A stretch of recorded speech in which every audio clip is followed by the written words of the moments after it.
Hello, Recovery Jimmy here. Excuse the mop. I've not had my. There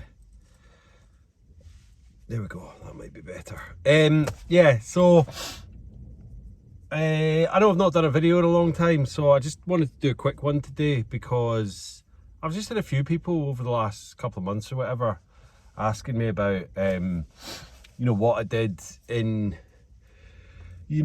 early days of recovery with regards to, going to places where alcohol's available, like pubs, gigs, birthday parties, events, meals out, all that kind of thing. So I just wanted to kind of do a little video about how I kind of dealt with that in the beginning. Now, I almost went into kind of a hermit state. I'm not saying to everyone to do exactly what I'm doing, but I'm just going to explain to you. So I kind of almost went into a bit of a hermit state. My life had kind of, as I knew it before, had kind of ended, as in relationships, relocating to the Isle of Man. Now, I know everyone's not in that situation where, they can just kind of, well, it wasn't through choice that I wanted to shut everything down, but I had that kind of, I wouldn't call it a pleasure, but fortuitous event in my life to kind of be able to do that. So I went into this kind of hermit-like state where I started going out and exploring the island on my own. I had my family around me and I did stuff with them, but I was doing my business, was starting that up. I was doing the meetings as well. So I was staying socially kind of active in that respect, but I definitely steered clear of pubs and clubs and, gigs and things like that, because, well, pubs especially. I mean, at this point in the kind of grand scheme of things, we were in, the COVIDian era. So, wasn't really a whole lot going on. Granted, we were in the Isle of Man, so pubs mostly were open, but, I had no interest in going to the pubs. And I think in early days of sobriety, if the pubs are something that you kind of do and you frequent quite regularly, I would steer clear of them, because it's gonna rile up some kind of emotions, and the obsession will be there. So you'll be kind of like, oh well, I'll just have one, And if you're in a position where one leads to 50 fucking million and a whole weekend or weeks or months lost, then yeah, steer clear. So, but then you're also in that respect where you're frequenting with the people that you used to drink with, and they haven't stopped drinking, so they're going to be, through no fault of their own, probably fault of theirs, because they shouldn't be doing it, but they're going to be egging you on because they don't see that you had a problem because you completed their kind of drinking weekend booze fest or whatever, because you were part of that. So they hate seeing you not part of that. They feel like you're missing out when you're not, and it says more about them than you. If you've decided to give up, then stay clear of that shit, man. Stay clear of that shit. And you know what, if they can't understand it, I've spoken about this before, but if they don't get it and they're going to keep egging you on, fucking get rid of them out of your life. Seriously, it's not this isn't a game. They might see it as a game because they're maybe not alcoholics, or they're completely full-blown alcoholics, or they're functioning alcoholics. Either of those, any way of those three, if they're not there to help you, then they're part of the problem. So steer clear of that. Now, I don't get the pub thing anywhere, because when I used to go out to the pubs and all that on a Friday, Saturday night or midweek, it was to get pissed. It was to get shit-faced. It wasn't just going out and having a few quiet drinks. I've done that in the past, of course, but the whole pub culture that we have is to go out and get shit-faced. Let's be honest. Let's be plain and simple about it. 90% of the people out on a Friday night aren't going there to have 2-3 drinks and then go home. They're going out to get fucking blootered, and they probably wake up the next day with at least a hangover, if not a blackout, or they'll carry on over the whole weekend and then feel like shit on Monday. So the pub thing to me it's not anything I miss at all. Gigging, it was something I kind of went through phases of gigging loads when I was younger, and then went through phases of just not being arsed to go. Do you know what I mean? I'd rather just go to the pub and get shit-faced. But I've been to a few gigs now since being sober, and it's excuse me, it's a much better experience. You have more of a connection with the band, with the music. You're not worrying about getting out of the crowd and going to the bar and then carrying 14 pints back with, like, you know, 2 hands and all that shit. You might have a Coke or whatever. Do you know what I mean? That's it. You don't have to keep filling up at the bar. You can just sit, stand, dance, whatever, and enjoy the music. You're not going to black out. You're not going to forget the band that you've paid, you know, umpteen whatever amount of pounds to pay to go and see. So you're not going to miss out on that experience. You're not going to wake up feeling like shit the next day and go, fucking hell, what did I do? Did I try and get on stage and attack the band or whatever? I'm not saying I've ever done that, but anyway.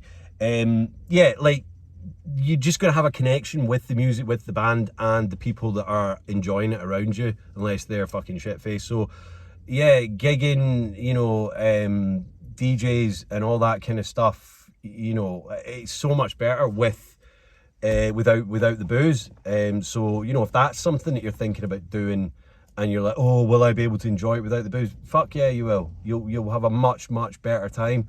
I didn't listen to a lot of dance music when I got sober because I thought it was going to bring back, you know, my raving days, my clubbing days, and make me want to go out and start taking pills. It didn't do that. You know what? I actually enjoy the music more now. I can take more from the music. You know, it gets me on a higher fucking spiritual plane than any time I was on pills listening to some techno. So there's that. Obviously, the whole birthday, I've been to a lot of 40ths recently. I've got another one coming up. It's like Christmas, do you know what I mean? It's family, it's friends and all that. Some people are going to be out there to get absolutely fucked, but the majority of people are there to just kind of have a nice time and celebrate someone's 40 years or whatever birthday it is. You know, so yeah, again, you're going to enjoy it more. You're going to get more out of it. It will be tough the first couple of these things that you go to. Of course it will, because you're out of your comfort zone and you're in this whole new arena of being out. And again, it's that whole, I think a lot of people drink because of you know, anxiety and self-consciousness when they're out and they don't know how to kind of interact with people, so they have a drink to make them, like, you know, feel a bit more socially adept. It makes you more socially inept. So yeah, the first couple of times it's gonna be a bit of a stir up for you, but you'll get it and you'll enjoy it more, and you'll just be like, why have I not been doing this the whole time? You'll also see the drunk people and you'll be like, what the fuck are they doing? They're like rambling about this place like old drunk men on a park bench in a park. Do you know what I mean? That's what it looks like when you see drunk people from the sober point of view. You don't see it when you're drunk because you don't really see anything when you're drunk. So try it again, and then a third time, and then you'll see that what is this whole drinking culture that we live in? It's wrong, it's a lie, and it's ruining lives. So do you know what I mean? It's like, I don't know how to tell people in a more descriptive and obvious and honest way than how I'm telling it. I'm not lying. I'm not like trying to pull the wool over your eyes and be this kind of, like, you know, ex-drinker that's going sober and it's going, oh yes, it's better. It is fucking better this way. There's just no fucking ifs or buts about it. So there's that. Another phrase that I wanted to talk about today is, if you think you've got a problem with drinking, then you've got a problem with drinking. That's it. Whenever that little thought raises in your head and you go, maybe I drink too much, maybe I'm an alcoholic, maybe I am not able to drink like I was when I was younger, then you've got a problem with drink. No fucking, or drugs. There's no ifs or buts about it. Again, you've got a problem with it, and you need to arrest it sooner rather than later, because it doesn't get better. It doesn't go away like a cold or COVID. It gets worse and worse and worse. And you will, you know, I've said this before, I'm so glad that I've arrested this when I'm 40, 42. you know, because I don't want to be 50, 60, 70 and only just trying to get my life back in order. I'm glad I've done it now when I'm still fairly young. I think so.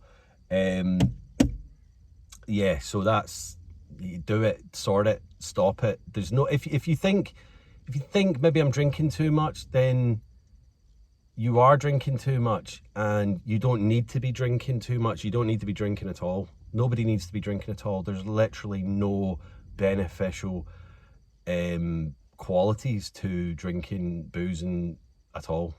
You know, I've said it before, that whole myth about the St. Bernard, well, I think it wasn't a myth. They had the little rum or brandy or whatever it was around their neck for the, you know, mountaineers or whatever, to kind of bring them back around. Nah, it might solve them for like maybe a couple of minutes, but it probably put them to sleep, and then they would freeze to death in the Alps or, you know, Pyrenees or wherever the hell they are. So that in itself, a glass of wine a day, keeps, you know, it keeps your metabolism, or no, fuck it, it doesn't do anything for you. It's poison. It's like ethanol in a concentrated form. You know, it should have a biohazard symbol, fucking Kosh, skull and crossbones and all that shit on it. It should have that. This whole drink responsibly bollocks, it's not enough. You know, they put much more on cigarettes, but they're still legal.